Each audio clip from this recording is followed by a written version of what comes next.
जय हिंद, वंदे मातरम। प्यारे बच्चों, भारत माता की जय। आज मैं आप लोगों के बीच आपको कुछ गाइडेंस ही करने आया हूँ। और जो बच्चे सिलेक्शन लेना चाहते हैं और रियल में सिलेक्ट होना चाहते हैं, वो आज की मैं जो बात बोल रहा हूँ उसको एकदम एक कह सकते हैं कलाई में जैसे कलावा बना होता है, उसी प्रकार उस बातों को अपने जहन के अंदर बैठा लें, अपनी मानसिक मस्त सोच में उनको बैठा लें।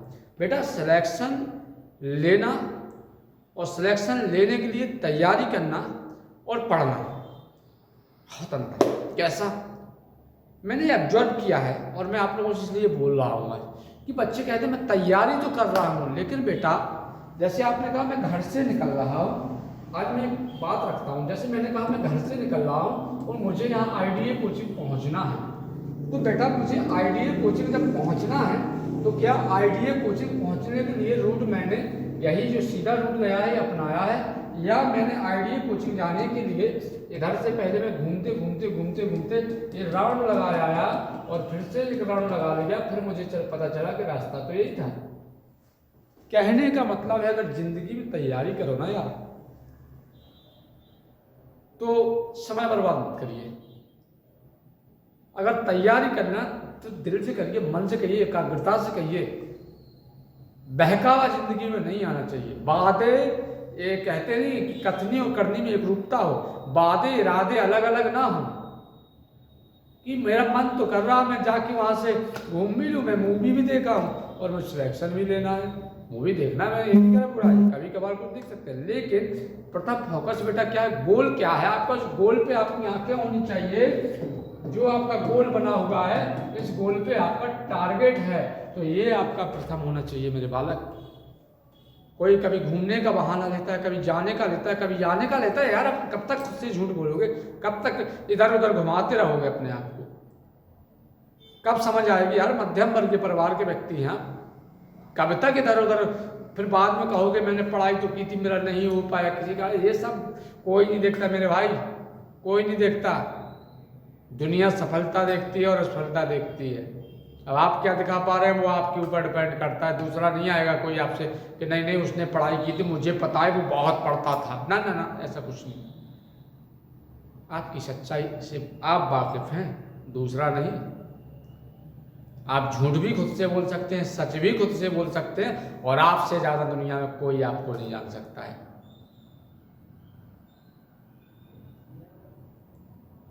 सही दिशा में कार्य करोगे, सफल हो जाओगे। दुनिया तुम्हारा उदाहरण देगी तुम्हारे लिए।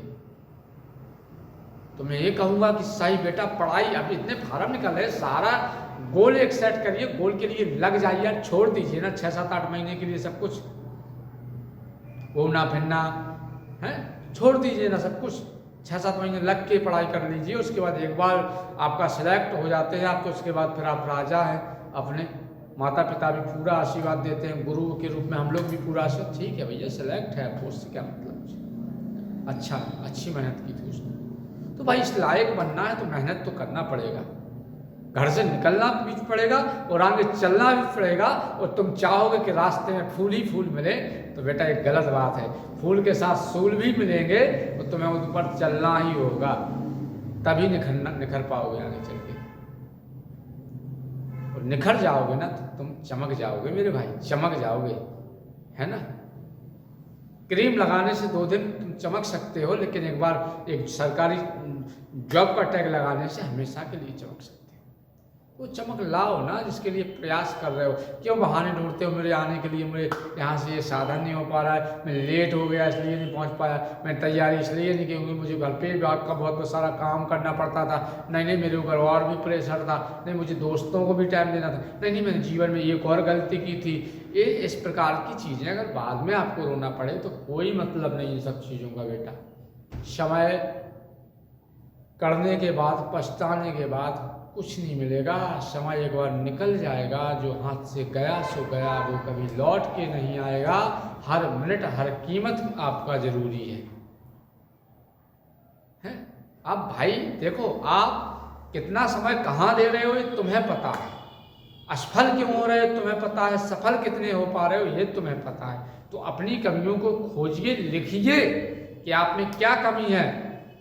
और 1, 2, 3 दिन बुरा लगे, कैसा भी लगे, कहते हैं ना अब जिंदगी अकेले अकेले सी रहने लगे है, वो गुमसुम सी जिंदगी होती जा रही है और आगे कुछ नहीं मिला तो मन नहीं लगता, मैं दोस्तों से नहीं मिलता, मैं जब तक 2 चटपटी बातें निकल लेता तब तक मेरा मन ही नहीं लग रहा। अरे भाई, ये चटपटा खाने के चक्कर में आप आगे का अपना स्वास्थ्य क्यों खराब कर रहे हैं। कहने का तात्पर्य है मेरे बच्चे कि थोड़ा संघर्ष करो, शरीर को दर्द दो, शरीर कहे कि बस कर यार, तो कितनी मेहनत करवाएगा मुझसे। इस आपकी जो एज है ना बेटा, उस एज में आप जितना वर्क देंगे, जितनी मेहनत कराएंगे ना अपने बॉडी से, मस्तिष्क से, चैप्टर 8-8 घंटे 10-10 घंटे पढ़ाई करेंगे, उतना बेनिफिट होगा, ब्याज लगा के मिलेगा सरकारी बन जाओगे तो। नहीं तो मस्त मगन मौला हो जाएगा, हैं, या कह सकते हो मदना मस्त मगन हो जाए, कौन सा वो ऐसी डायलॉग रहता है।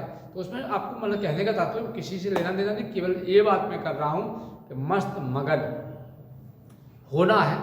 लेकिन अगर एक संत मस्त होता है तो वो केवल भक्ति करता है मेरे भाई। अगर एक मौलवी साहब भी मस्त होते हैं तो वो अपनी भक्ति करते हैं, है ना। और अगर एक डांसर या सिंगर मस्त होकर गाता है तो वो केवल अपनी क्षेत्र के लिए भक्ति करते हैं। मतलब जो व्यक्ति जिस क्षेत्र में होता है वो अपने क्षेत्र में अपने आप को समर्पण कर देता है और वो पूरा 100% उसको देता है, तब आज हम जाके उनके उदाहरण देते हैं। लेकिन आप अपने आप से पूछना, अकेले में बैठ के पूछना, क्या तुम समर्पण करते हो? क्या तुम समर्पित होते हो खुद को, या यूं ही हवाई बातें हैं?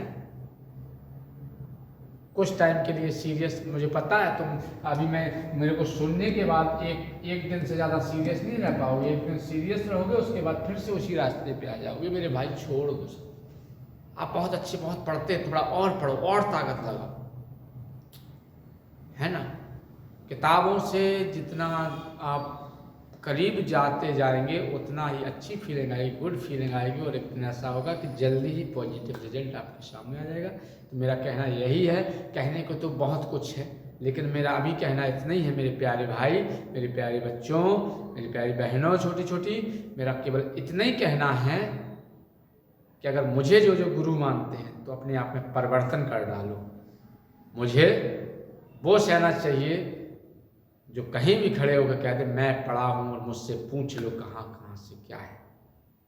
मुझे वो नहीं चाहिए कि रूप बदले, कभी कालनेम बने, कभी राक्षस बन जाए, कभी सीधा आ जाए। मुझे वो रूप वाले व्यक्तियों बिल्कुल पसंद नहीं है। फेस जैसा भी हो सामने होना चाहिए, और गर्जना ऐसी हो कि गुरु का नाम होना चाहिए, माता पिता का नाम होना चाहिए। तो उस गर्जना की मैं तुम लोगों से उम्मीद रखता हूँ बेटो और मेरे बच्चों। उस गर्जना के साथ आप पूरी ताकत के साथ लग जाओ। जहाँ मेरी आवश्यकता है मैं उपलब्ध हूँ आप लोगों के लिए, है ना। लेकिन पूरी शिद्दत और मेहनत के साथ पढ़ाई करो। अब कुछ कर दिखाने का समय आ गया है, अब परिवर्तन लाने का समय आ गया, और परिवर्तन करने के लिए स्वयं को बदलना ही होगा। कुछ बातें, कुछ कस्में अब करना ही होगा, और घर से निकलना भी होगा, कांटों पर चलना भी होगा, और मंजिल पर पहुंचना भी होगा, और नाम के आगे सरकारी लिखना भी होगा। और सरकारी लिखने के लिए तपस्या तो करनी होगी बेटा। तपस्या करिए, मैं यही कहूँगा, तपस्या करिए, आगे निकलिए, घर से निकलिए, मेहनत करिए, और बेटा अपना झंडा लहराइए, सफलता अपने हाथ में लाइए। मेरा यही निवेदन है तुम लोगों से, छोटे भाइयों से, सभी बच्चों से। केवल मेरा इतना कहना रहता है, मुझे कुछ नहीं चाहिए तुम लोगों से, केवल इतना रहता है कि शिद्दत से पढ़ाई कर, आगे बढ़, मेरा नाम कर, अपना नाम कर, माता पिता का नाम कर, बस इतना। ठीक है, ओके। जय हिंद, वंदे मातरम, और भारत माता की जय। अगर आपको अच्छा लगे तो हमारे जो मैंने सूत्र दिए हैं उनको थोड़ा जीवन में ग्रहण कर लो, और नहीं लगता है तो वीडियो स्किप करके भी भाग जाना, मुझे कोई फर्क नहीं। लेकिन अगर अपने आप में परिवर्तन नहीं करोगे तो आगे पछताओगे, कुछ नहीं कर पाओगे। जय हिंद, जय भारत।